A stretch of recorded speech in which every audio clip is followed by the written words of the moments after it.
Last week, State Senator Brian Bingman again accepted the role of President Pro Tempore, the second session he's held the top leadership role in the Senate. I spoke with President Pro Tem Bingman about his priorities for the upcoming session and what to expect from the 54th Oklahoma legislature. President Pro Tem Bingman, as you prepare to begin a new session, what are your goals? Dick, thank you. We have an agenda for the year.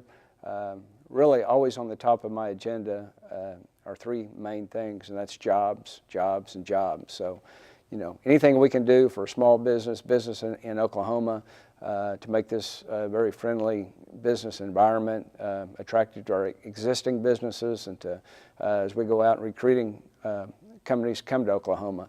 And certainly this year on the top of the list, the workers' compensation reform will be the State Senate's #1 agenda item.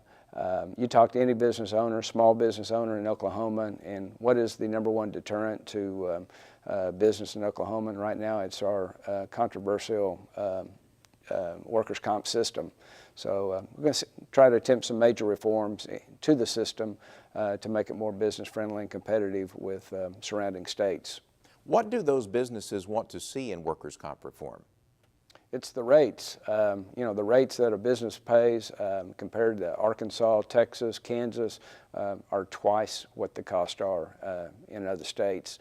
Oklahoma, for example, per $100, it's $277 per $100 for a business in Oklahoma average. In Arkansas, for example, it's $1.15. Texas, it's $1.50, so it's double. If you've got a sizable payroll, that's a big number. So the main focus on workers' comp, it's the relationship between the employer and the employee. Businesses are successful based upon the performance of the employees. So if somebody's hurt on the job, you want to get them immediate medical attention and then get them back to work as soon as possible. What are other big-ticket items that will take priority as you head into the session on February 4th? Certainly the state budget, over the last couple of years, we've, been blessed, and, you look at what's going on in the rest of the country, and in Oklahoma, we're very fortunate. We certainly have a balanced budget. Our revenue picture certainly, looks good. We'll probably have, the estimates that won't be certified till February, but all indications are that we'll have a little more revenue to deal with, and certainly people will be knocking on our door how we're going to spend that revenue.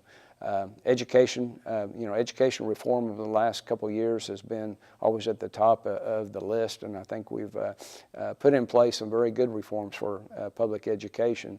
And now I think it's incumbent upon the legislature to make sure that we are funding those reforms, which will mean more money in the classroom for the kids that we have, in school. We have an increase in population over the last couple of years, so I think you'll see some targeted money going back into public education.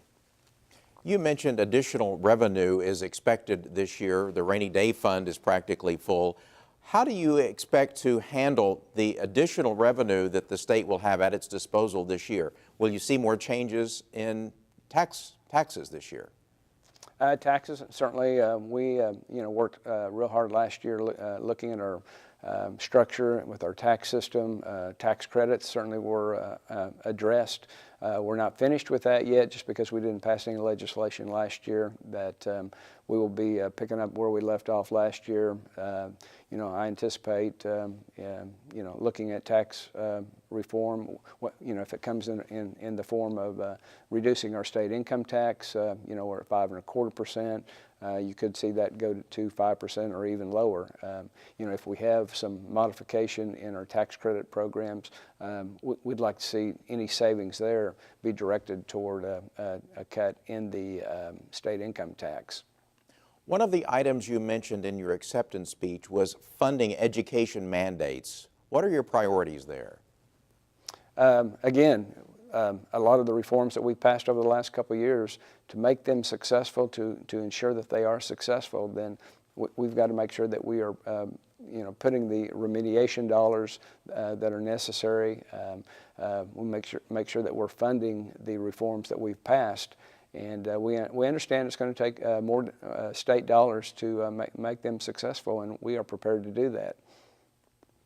About 2,400 bills and joint resolutions were filed by the time of the filing deadline on Thursday. You have a lot of work to do. Best of luck this session. We have a lot of work to do. Dick, thank you. I appreciate the time. Look forward to coming back to see you.